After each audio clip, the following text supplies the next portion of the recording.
Hubert, obviously good to get a win.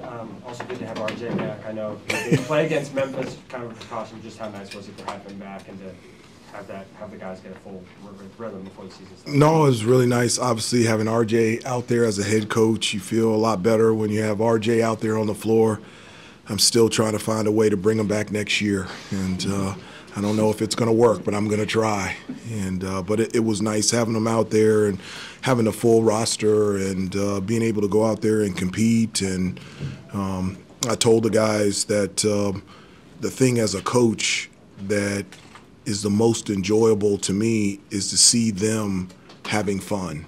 It's really easy to have smiles on your face for your own individual success, but it's even better to have a smile and celebrate other people's success, and I felt like our team did that today. Last week against Memphis, we were asking about the pace, and you said you actually thought they could go faster. Yeah. Today, was this closer to what you were envisioning, and just what did you make of the speed in which they were able to kind of go up and down, get dunks, things like that? I did like the pace. I liked the pace after the 12-minute mark in the first half. We were up by one. John C. Smith was shooting 50% from the field, and I just told him, you know, what allows us the transition at the pace in which I want to from defense to offense, it starts with defense and getting rebounds, and we weren't getting stops and we weren't getting rebounds. From that point on, we did a better job of guarding the ball, getting stops, getting rebounds, and then it allowed us to get out in transition. In terms of the pace, I did like it. I still feel like we can go even faster, but I did like the pace and way that we lived a lot in primary break, where we were getting layups and dunks and deep post catch and getting fouled, get to the free throw line, and quick open threes by our best three-point shooters. Did you have a set number? Did you have a set number of lineups that you wanted to see going in today? Did you see them all, and are some of the lineups that you saw that you really liked, that you like what they saw and you think you can use more of? Yeah, you know, that with this group, there's a number of different lineups that we can play. I think we can go big. I think we can go small. You know, there's a lot of athleticism and versatility out there, and I really think the lineups, in terms of which ones work the best, could be game to game.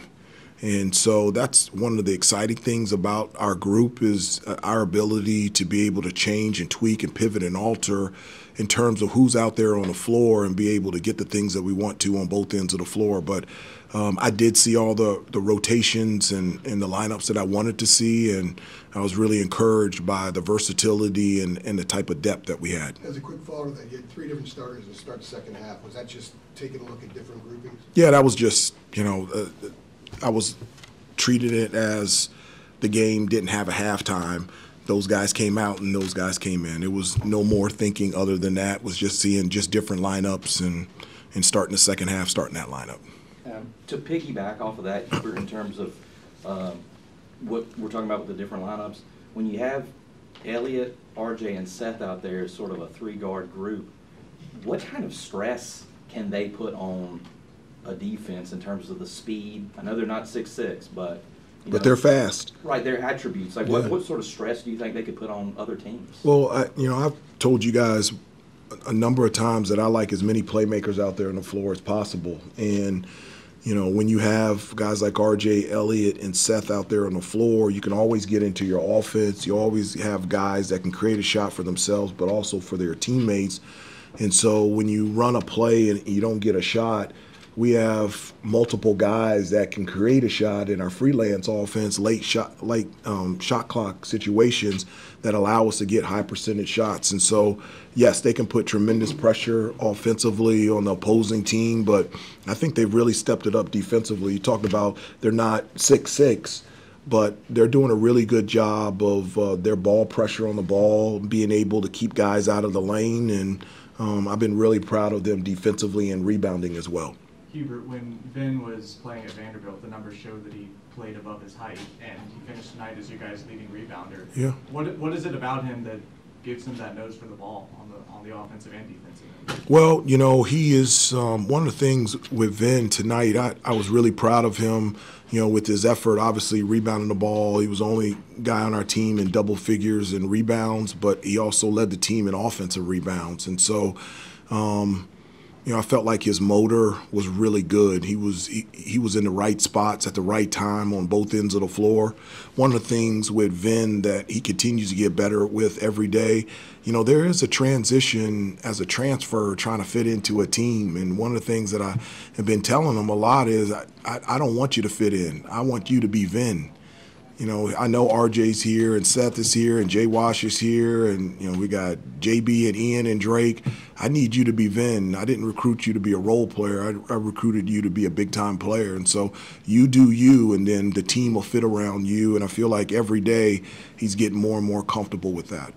Hubert, Ian was in attack mode today. Was that more what you expect to see from him? I mean, 10 free throw attempts, 8 fouls drawn, and just seemed like he was more aggressive and putting pressure on the rim. Yeah, that was really good for him. One of the things that we had talked about is because of his athleticism and he has good size, I think he can get to the rim. And I think he can create fouls and get to the free throw line. He can shoot the three. He's got a great mid-range jump shot. But I told him I don't want him to bail out the defense. I think he has an ability to put major pressure on the rim, whether it's in transition or one-on-one situation.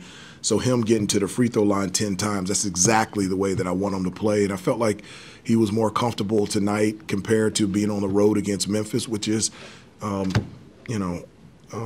a freshman, he's still a freshman. And so I was really proud of his effort today on both ends of the floor. To go back to what we were talking about with Ben and the rebounding for different guys with 7 or more, how much have you continued to stress that? Oh my gosh. Okay. Yes. Guys, I mean, if you ask them, I mean, it is every day, every step.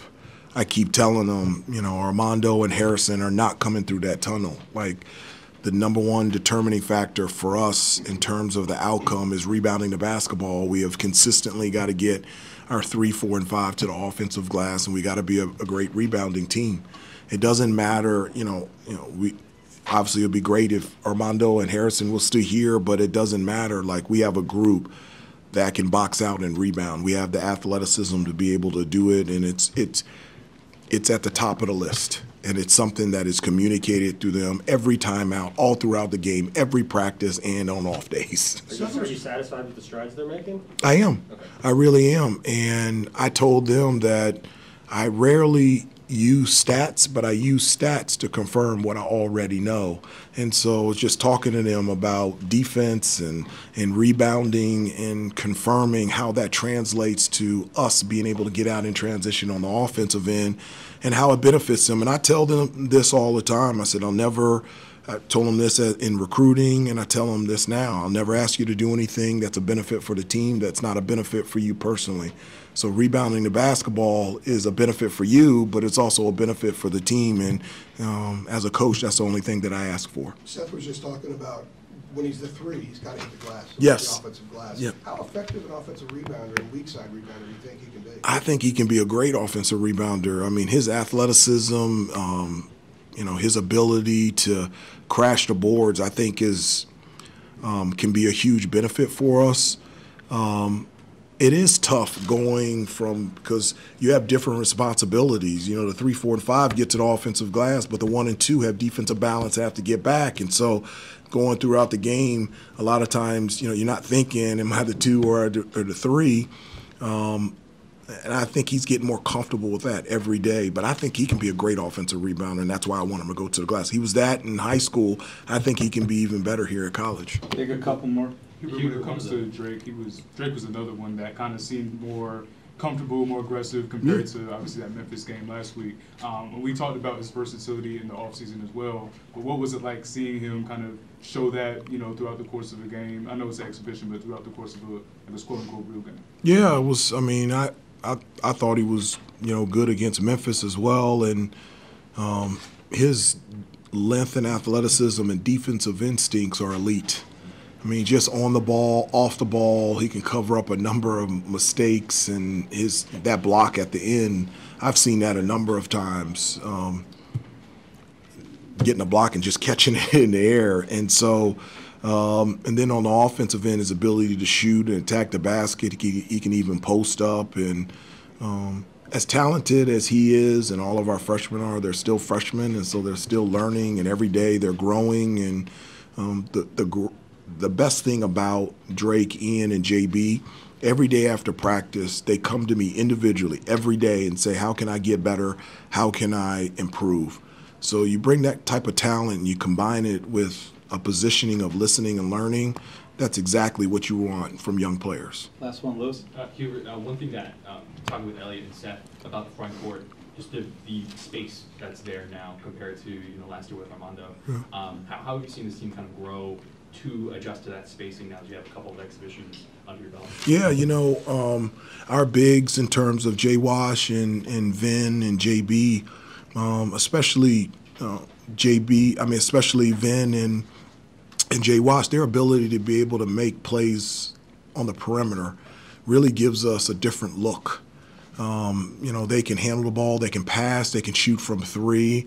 And, everyone talks about spacing. You can space everybody in four corners and put one guy at half court. If they can't shoot, there's no spacing. And so in these lineups, we've got multiple guys that can knock down threes and putting teams in closeout positions. We can put the ball on the floor. And our goal is always to attack the basket through post or penetration. We'll just have to do it maybe a little bit differently as opposed to having Armando down low on the block and being able to throw the ball to him. Thank you, Coach. Thanks, Okay, everybody. thanks a lot, guys. Thank you. We're gonna see it Wednesday.